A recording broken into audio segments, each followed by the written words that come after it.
Chapter 153. Lin Zi had a bad premonition. A feeling of impending death overwhelmed her. She turned around and saw a huge, dark purple mouth opening wide, filled with sharp teeth and an unbearable stench. This mouth was about to bite her along with a deafening roar. Lin Zi immediately paled, her face drained of blood. An ordinary person would surely faint, but Lin Zi, being one of the 10 great heroes of the continent who had been through many battles, immediately brightened her eyes and activated instant teleportation. The next moment she was back in the car. Her companion saw Zi's miserable state and asked in shock, "Z, what's wrong with you?" But Z had no mind to answer. She was still immersed in extreme fear. A few seconds later, gathering all her strength to calm down, Z gasped, "Hurry up, leave this city quickly. If we delay for a second, we won't make it." In Magic City, the scene where the sea beast's giant spike attacked was being blocked by the authorities, and a curfew was immediately issued. Highest red alert, highest red alert, unrelated people must leave immediately. Repeat, unrelated people must leave immediately. Magic City, which had been peaceful for a long time, had now become a mess. The scene was a ruin where the giant spike had plunged. Dust and smoke obscured a corner of the city, but fortunately, the firepower of this spike was not destructive. Otherwise, the skyscrapers nearby would have been ruins long ago. The alarm siren and public broadcast were ringing loudly. The city became noisy and hurried. The flow of people moving in the city was stuck, and the traffic jam stretched for thousands of meters. On the side of the Spiritual Power Supervision Department, the staff began to work frantically. They quickly discovered that among the invading sea beast forces, there were 3 sea beasts that had reached the transcendent Third Order. With a spiritual power reaching 4 million, the total of 3 would be 12 million, on par with the power of Australith before, which made everyone look bewildered. A manager reported to his boss in fear, "It's not good. Boss, the whole Magic City is being attacked." The feeling of bewilderment came over the face of the deputy director, but she still calmly ordered her subordinates to continue to count the total combat power of the opponent. In this battle, knowing oneself and the enemy can win 100 battles, but if you can't win, you can also limit the confrontation with the strongest firepower of the enemy, which is also a good thing. In Magic City, giant turtles, giant starfish, and many other mutant sea beasts have flooded into the city, all bearing their fangs and claws to wreak havoc.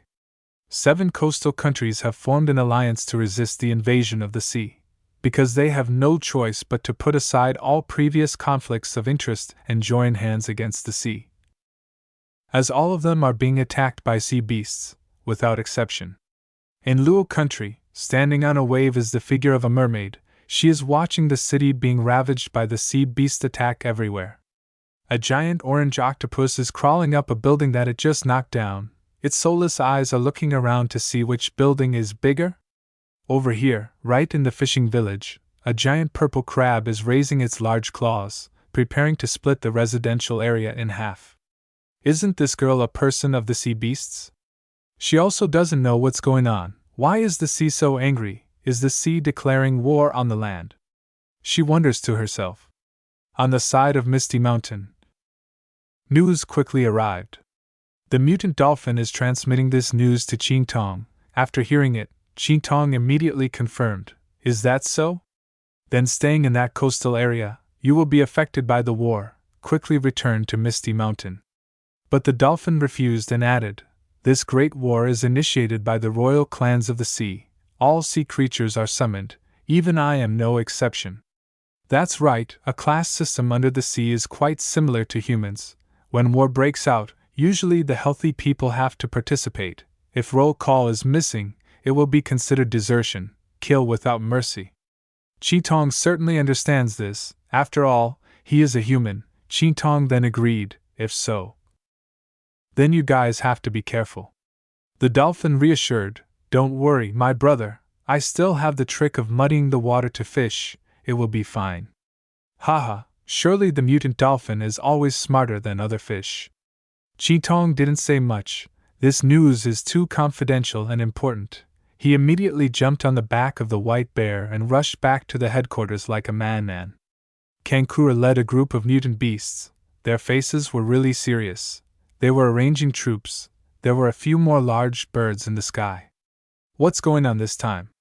Kankura's serious face looked forward. Damn, the sea is really big-handed, hitting the entire Australian continent. The army going to fight Australia this time is all strong. 7 Seas King, King of Sea Dragons, Transcendent Third Order Peak. Is the red monster on the left a giant seahorse? Third Order, the one on the right is a mutant sea snake also at Transcendent Third Order. After staring at each other passionately for a while, Sea Dragons also spoke. As a representative of the 7 Kings of the Sea, come here to visit a bit. In short, hand over this piece of land, don't expect to resist. Very quick and efficient, truly a professional. Hearing this arrogant word, Kankura felt familiar and also itchy and uncomfortable. He sullenly said, "We have been uneasy with the deep sea since early on, but I didn't expect you guys to invade so crazily." But Kankura's eyes lit up with a fierce, murderous intent. He roared, "But you guys will regret it, oh you bugs at the bottom of the ocean. That's right, fight, hit hard, whoever wins is good." In a bustling city of the Federation, this place is located in the back of the continent, so it has not yet suffered any sea attacks. A bold professor is intently looking at the experimental entity and asks his assistant next to him, "How about it? Have we communicated yet?" The assistant is still constantly taking notes, then replies, "Not yet." Until now, there is not a bit of reaction. They are talking about this, a giant dragon, or a sub-dragon, not a fully mature and evolved dragon. The body of this specimen is indeed huge, tens of meters tall, all black. It looks like the black dragon that had fought with Kankura before. The professor is thoughtful. He whispers to the person next to him, "The sea beast invasion has only been half a day, but all the coastal cities have fallen. It is the only thing that can help us resist those sea beasts. Our only ability is to communicate with monsters. If we can control it, then humans might still have a chance to be saved." Suddenly, a loud roar came from the black dragon specimen, startling the professor. It turns out that the black dragon has started to communicate. Its eyes light up with a cold blue light. It is making a sound like a human voice. It's useless. I can't defeat them. Humans have been destined to be hard to escape from destruction. The assistant also startled. It's talking, but the professor doesn't believe his ears. What is it that humans are hard to escape destruction? Damn it, it can't be. The professor pouts, completely disbelieving these words. The professor reasoned with the black dragon. Even though the sea beasts are numerous and powerful, there is no way to win. You are the most perfect mutant beast of ours. Your bones are made of metal fibers. Cells all over the body are wrapped from the field like an electric magnet, can generate a large amount of electromagnetism. The structure of your body has long surpassed the understanding of humans. The more he talks, the more the professor's blood rushes to his brain. He throws out a precious dragon egg and says, "As long as you help us drive away those sea beasts, I will not hesitate to give you this egg to compensate." But he also added a condition, that is, after winning, it is not allowed to destroy this country. Please choose. The black dragon pondered. Actually, I don't know if this is a genetically modified dinosaur or a black dragon or a sub-dragon. It seems to be a product of the process of modifying and merging genes of many unique genes. Luo country. The sea waves hit the high-rise buildings in the city directly. The sea water also followed the sea beasts to flood in. The sea turtle is spitting everywhere, and in the sky, a giant stingray is flying around and attacking the ground with its laser eyes. Every place where the giant turtle spits, it turns into a plane. The turtle is slow but meticulous, always spitting until the ground is protruding before moving on. Really too careful. Work for 1 hour, then rest for 10 minutes to recover strength. The land in general is still long, just do it slowly. For the cities of the China Federation, sea beasts also crazily attack. Those that can fly or move flexibly quickly take the lead. The boss says just fight. It's not clear where to fight. Both the sword and the flying whale are competing to see who screams louder. Their eyes are blood red.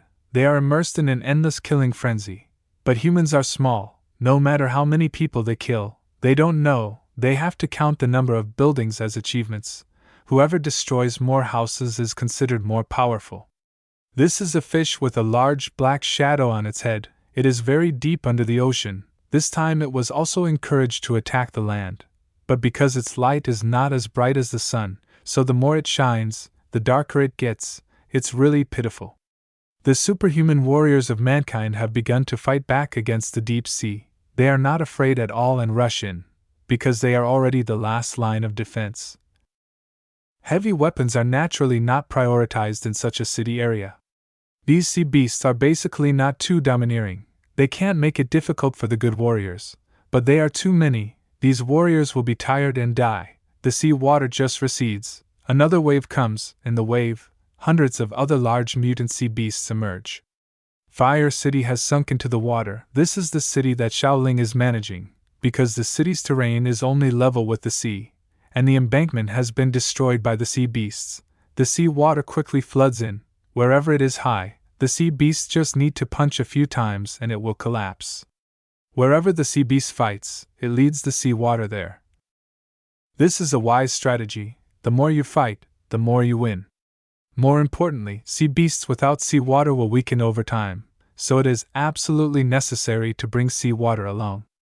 The superhuman soldiers were beaten off the front line. These two people are on guard on a tall building. Look, the fog in the city center is getting thicker and thicker, but the person next to him says in frustration and annoyance, "It's not fog, it's steam rising, the sea is boiling." The sea water has occupied the entire city. And in the sea water, there are tens of thousands of sea mutant beasts frolicking. The land originally belonging to humans has now become the home of ocean creatures. In a building in the city center, a dazzling yellow light shoots up into the sky. That is Xiaoling. She is bursting out her spiritual power. Her face is rising in anger, because there are two sea beasts confronting her. These two sea beasts raise their eyes to look. The closer they get, it seems that the yellow light makes them a little dazzled and can't see clearly, so both of them bump their heads together to look at Xiaoling. Xiaoling has a cold face. She is already transcendent third order. End of chapter 153.